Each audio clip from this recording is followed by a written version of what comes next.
Shot එක ගන්න තිබ්බේ. ඉතින් මට ලොකු වැරද්දක් වුණා. නාට්‍යයක වගේ මම රඟපෑවා. ඒ වෙලේ තමයි අක්කා මට අනිත් ඔක්කොටම hina ගියා. අක්කා මට කිව්වා වේදිකාවේ වගේ නෙමෙයි රඟපාන්නේ. සිනමා මේ කැමරාව හරි සියුම්. ඒක නිසා මෙහෙම රඟපාන්න කියලා දුන්නා. එදන් පස්සේ මට වැරදුනේ නැහැ.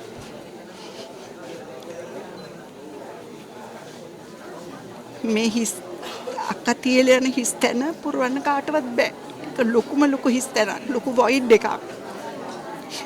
අක්කම කියලා තිබුණා අක්කාගේ ජීවිතය අතෑරුණා. අක්කා බලාගත්තේ නැති එකම එක්කෙනා මාල්නි ෆොන්සිකා කියලා. ඒක මම අක්කට කිව්වා. යෝග කරමු.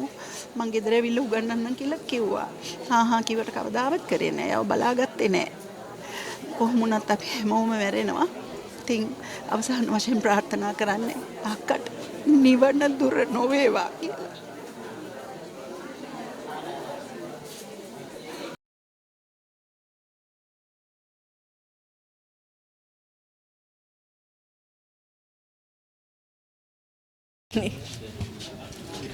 කියන දෙයක් නෑ. ඇත්තටම හරි හිස් මන් දන්නේ. ඒක අපි පවුලට මටවත් පුරවන්න පුළුවන්ද කියලා. ඒතරම් ඉතින් කියන්න දෙයක් නැහැ. ජීවිතයත් එක්ක ළඟින් හිටියා. ඒතරම් කියන්න දෙයක් නැහැ. ඒ හිස්තැන පුරවන්න බෑ. ඒ ආදරේ මට පුළුවන් මං යාට ආදරේ කළා. එනට ඒ ආදරේ ආපහු හම්බෙන්නේ කියලා මතක් වෙනකොට කියන්න වචන නැහැ. නැති වුණේ මේ රටේ තාම වටිනා කාන්තා රත්නයක් නැති වුණේ අපිට. මොකද මාල්නි ෆොන්සේකා කියලා කියන්නේ ලකුණක් අපේ රටට. අපේ රටට ලකුණක්. ඒ ලකුණ අපිට අද නැති වුණා අපිට. ඉතින් ඒක ආයි නැවත ලැබෙයිද ඉතින් අපිට කියන්න දන්නේ නැහැ. නමුත් මමත් හුඟක් සින්දු කියලා තියෙනවා මාල්නිගේ චිත්‍රපටිවල.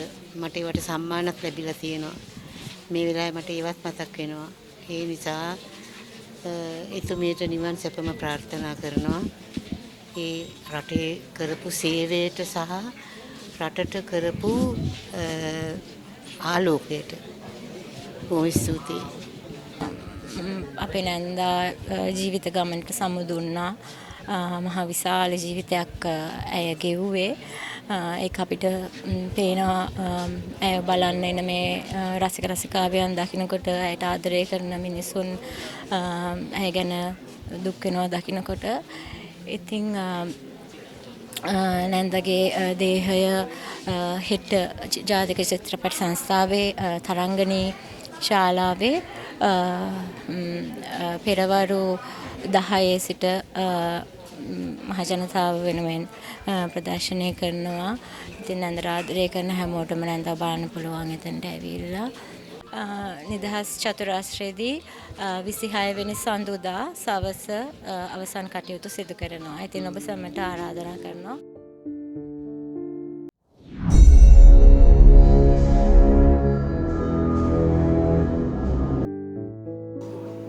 මාලිනී ෆොන්සේකාගේ අභාවයෙන් සිංහල සිනමාවේ ඇතිවන රික්තය කාටවත් පුරවන්න බෑ. නමුත් අපි ඇයගේ අභාවය ගැන මේ මොහොතේ දුක් වෙන්නේ නැහැ.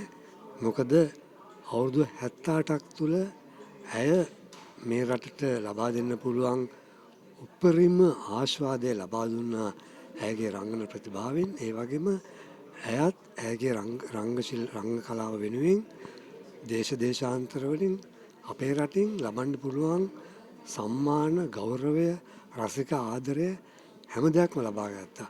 ඒක නිසා මම හිතන්නේ ඇයගේ ජීවිතය ගැන කවදාවත් පශ්චාත්තාප වුණේ නැහැ. ඇයට යමක් ලබා ගන්න බැරි වුණා කියලා. ඇය මම හිතන්නේ ලබා ගන්න තියෙන සිළු දේ ලබා ගත්තා. ඒ වගේම තමයි අපිත් පශ්චාත්තාප වෙන්නේ නැහැ, කනස්සලු වෙන්නේ නැහැ. මොකද අපිට වැටහෙනවා ඇය ලබා ගන්න පුළුවන් උපරිම රසික ගෞරවාදරය ලබා ගත්තා කියලා. ඇය වගේ රංගන ශිල්පියක් හැබැයි අපේ ජීවිත කාලය තුල නැවත පහළ වෙන්නේ නැහැ.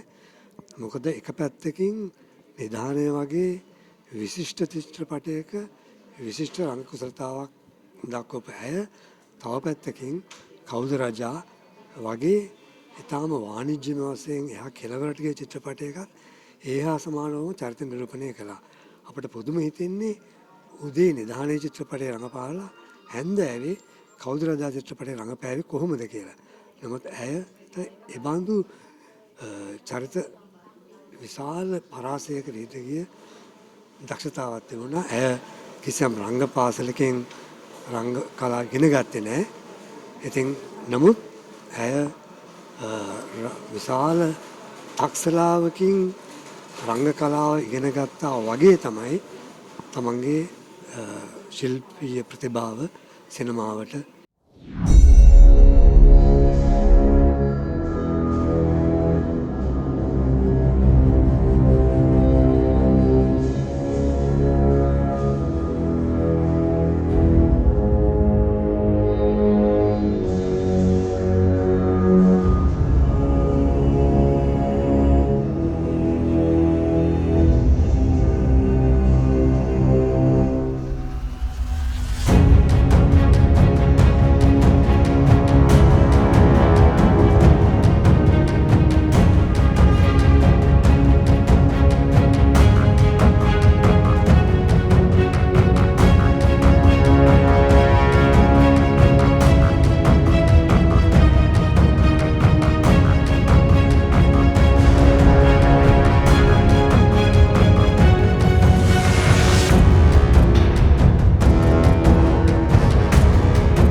මොකද්ද කියන්නේ කියලා තේරෙන්නේ නැහැ. මානි ෆොන්සේකා මහත්මිය කියන්නේ මගේ ජීවිතේ කොටසක්. එතුමිය නිසා තමයි ඇත්තටම මම නිලියෙක් වෙන්න ඕන කියලා තීරණය කරේ.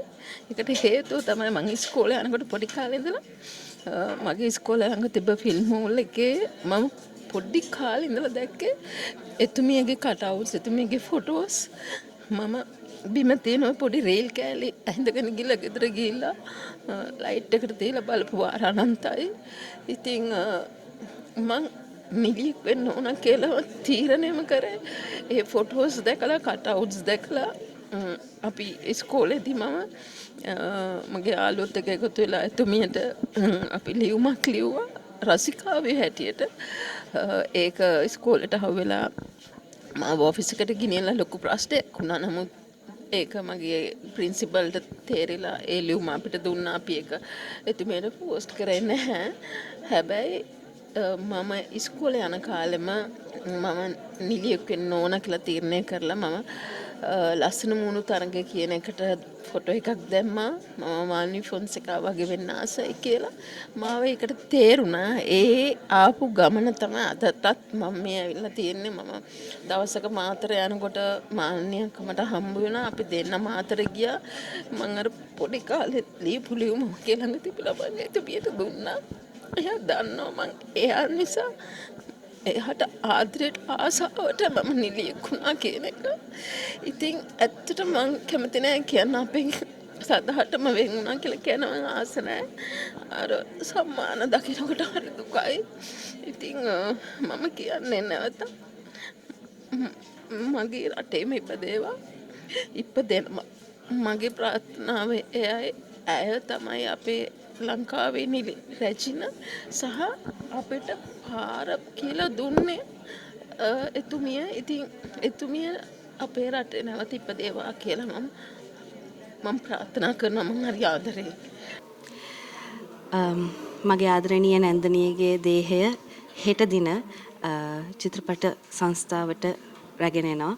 ඉතින් ඇයට ගෞරව දක්වන්න හෙට දිනේදී සියලුම දෙනාටම හැකියාව තියෙනවා ජාතික චිත්‍රපට සංස්ථාවේ උදෑසන 10 සිට ඒ වගේම පසුවෙනිදා 26 වන සවුන්දා රාජ්‍ය අනුග්‍රහයත් සමග නිදහස් චතුරාර්ය ප්‍රදේශයේදී ඇගේ අවසන් වැඩ කටයුතු සියලු දෙයක්ම සිදු කෙරෙන්න සූදානම් කර තියෙනවා. බොහොම ස්තුතියි. කටයුතු සිද්ධ වෙන්නේ අද දින අපේ ගෙදර මේ මාල්‍යක්කය ගෙදර. ඊට පස්සේ පහෝදා උදේ 10ට අපි තරංගනි චිත්‍රපට ශාලාවට අරන් යනවා. ඒක එතන ඉඳලා හවස් වෙනකන් තියෙනවා. ඊට පස්සේ උදේ 9 ඉඳලා නිදහස් චතුරාර්ය සියලුම වැඩ කටයුතු කරගෙන යනවා. අක්කා ගැන මතකයක් කියනවා නම් ඉතින් එයා චිත්‍රපටය නිලියකට වඩා අපිට හරි වැදගත් වෙන්නේ අම්මා කෙනෙක් වගේ. අපි මේ ප්‍රශ්න ඔක්කොම විසඳුවේ එයා තමයි. අම්මා නැති වුණාට පස්සේ එයා තමයි ගොඩක් පවුලේ බර කරට ගත්තේ. දැන් ඉතින් කවුරුත් නැහැ.